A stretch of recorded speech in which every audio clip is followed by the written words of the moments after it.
नमस्कार. मी अरविंद विठ्ठल कुलकर्णी. अधोरेखितचा आजचा विषय आहे दोन चेहरे, दोन संस्कृती. मित्र, भारताचे भावी पंतप्रधान म्हणून काँग्रेसचे अध्यक्ष मल्लिकार्जुन खरगे यांचं नाव पुढे आलेलं आहे. भाजपच्या आणि मोदींच्या विरोधात जे महागठबंधन राष्ट्रीय स्तरावर संघटित झालं आहे, त्यातल्या एक नेत्या ममता बॅनर्जी, पश्चिम बंगालच्या मुख्यमंत्री, आणि अरविंद केजरीवाल, दिल्लीचे मुख्यमंत्री, यांनी मोदी विरोधात महागठबंधनाच्या वतीनं मल्लिकार्जुन खरगे हे निवडणूक लढवतील आणि ते आमचे उमेदवार आहेत पंतप्रधान पदाचे, असं काल सांगितलेलं आहे. प्रत्यक्षात काय होईल ते पाहू. खरग्यांनी असं म्हटलंय की निवडणुका झाल्यानंतर आपण त्याचा विचार करू, आत्ता त्याची चर्चा नको. निवडणुका झाल्या आणि दुर्दैवानं समजा मोदींना अपेक्षित बहुमत प्राप्त करण्यात काही अडचणी उत्पन्न झाल्या, तर तुम्हाला असं वाटतं का की खरगे यांच्या नावाला काँग्रेस पक्षाकडूनच मान्यता मिळेल? जर पंतप्रधान मोदी नाही आणि विरोधी पक्षाचा आहे अशी परिस्थिती, विरोधी पक्षाचा होऊ शकेल अशी परिस्थिती निर्माण झाली, तर काँग्रेसची जी एकंदर लाचार संस्कृती आहे ती राहुल गांधी किंवा प्रियांका गांधी यांचं नाव पुढे केल्यावाचून राहणार नाही. आणि त्याच्यावरून महागठबंधन फुटतं की काय अशी जर शंका निर्माण झाली, तर तडजोड म्हणून, कॉम्प्रोमाइज कॅन्डिडेट म्हणून ममता बॅनर्जी, शरद पवार, आणखीन बरेच लोक यांची नावं पुढे येऊ शकतात.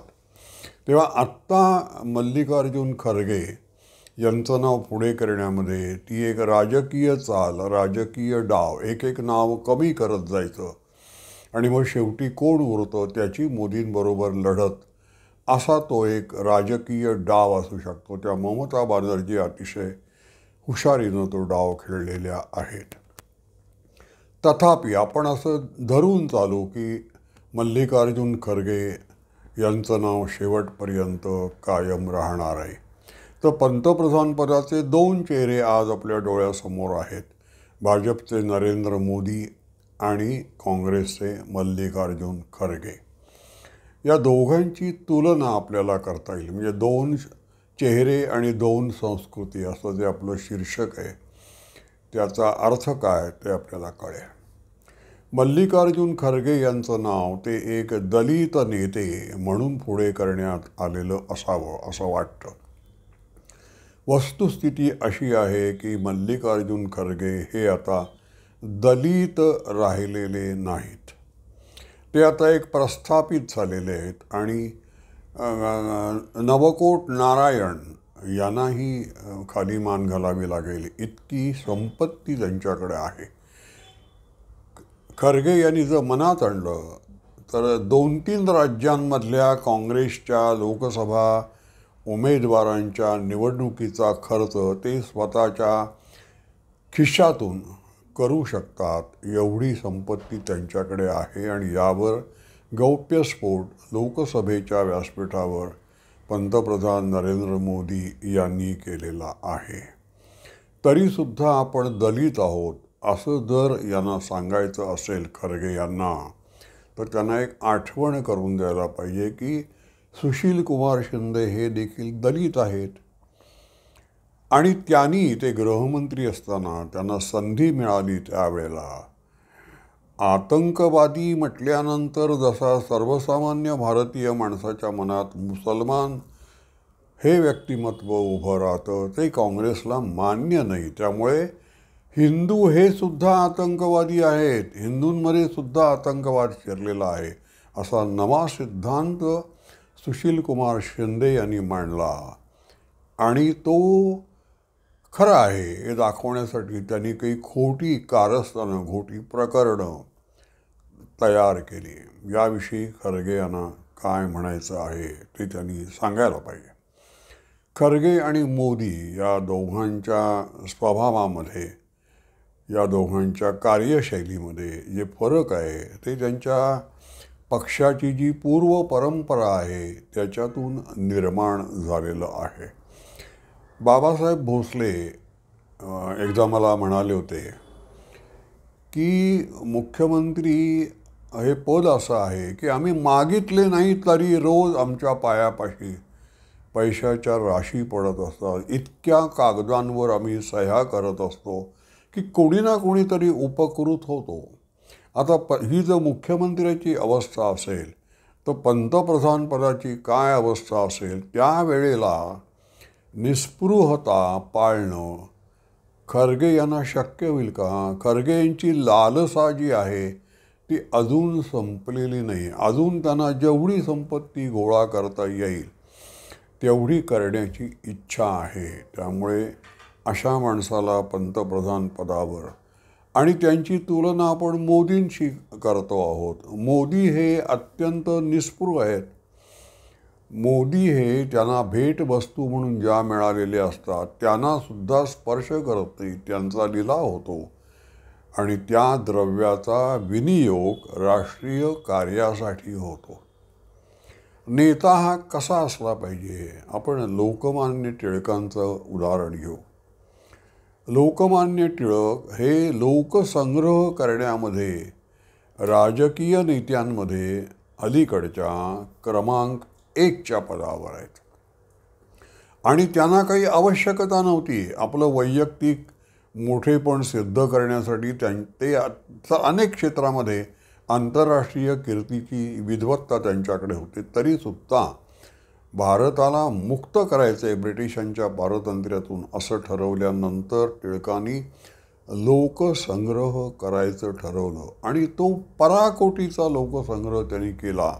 कुणालाही हवं असेल तर सबी बापट यांनी टिळक यांचं निधन झाल्यानंतर 3 खंडामध्ये लोकांच्या आठवणी दिलेल्या आहेत. ते लोकमान्य टिळक असं म्हणाले होते की राजकीय नेता कसा असला पाहिजे तर त्याच्या हृदयामध्ये नेहमी आग भडकलेली असली पाहिजे आणि त्याचं डोकं जे आहे ते बर्फासारखं थंड असलं पाहिजे. दुसरी गोष्ट अशी आहे की टिळक असं म्हणाले, राजकारण हे विषासारखं असतं. राजकारण हे दाहक असतं, नकारात्मक असतं, अनेक विकारांनी भरलेलं असतं. त्यामुळे आपलं मन जे आहे ते चंचल होतं 24 तास राजकारणाचा विचार केल्यानंतर. म्हणून दर 2-3 दिवसांनी राजकीय नेत्यानं एकांतवास साधायला हवा. सगळ्या जगापासून अलिप्त होता आलं पाहिजे आणि आपलं ध्येय जे आहे त्याच्यापासून आपण दूर जात नाही ना याचा विचार, सिंहावलोकन करण्याची त्याच्या मनाची सिद्धता पाहिजे. हा जो गुण आहे लोकमान्य टिळकांनी सांगितलेला, हा खरगे यांच्यापाशी किती आहे आणि मोदी यांच्यापाशी किती आहे?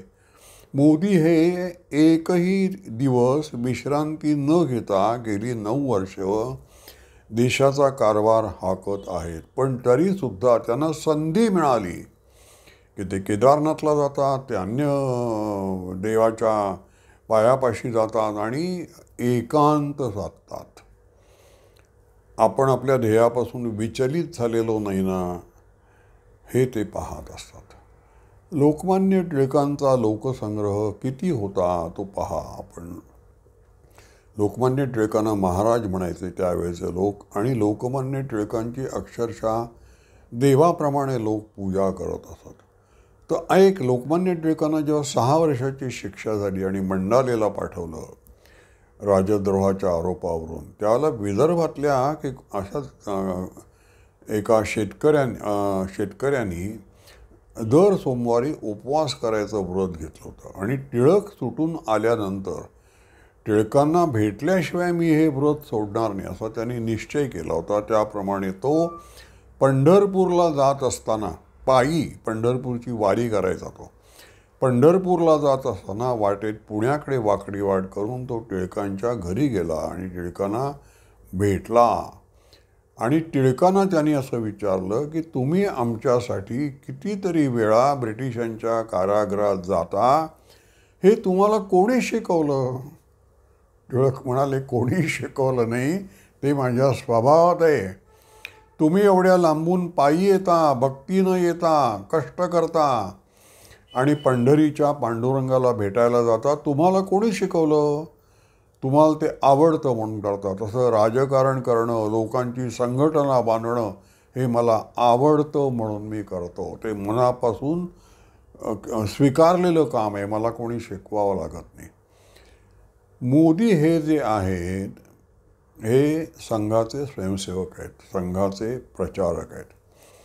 आणि संघाच्या शाखेत जो जातो तो नेहमी सकारात्मक विचार करतो. त्याला प्रशिक्षणच तसं आहे. त्याच्या मनात नकारात्मक विचारायला वावच नसतो.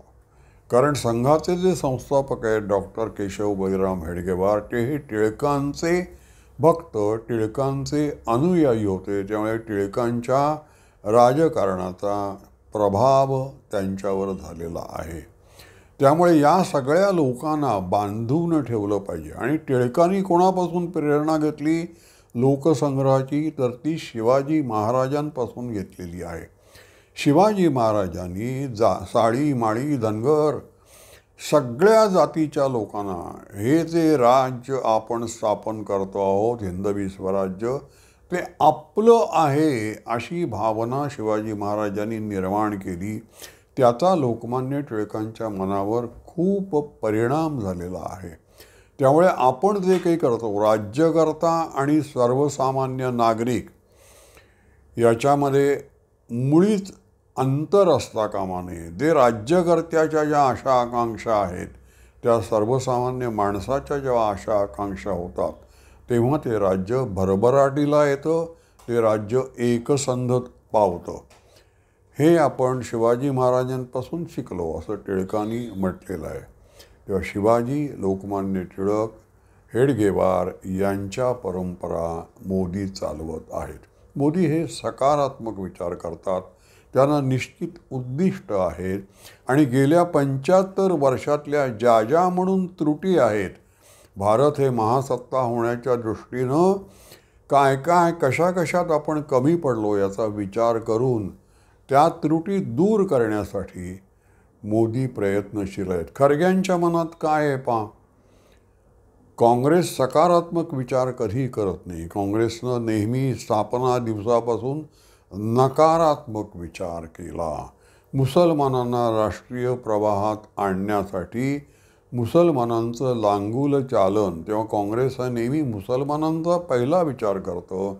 आणि तो करण्यामध्ये त्याप्रमाणे आपल्या हातून कृती होईल की नाही या काळजीमध्ये काँग्रेसला हिंदू हिताचा नेहमी विसर पडतो.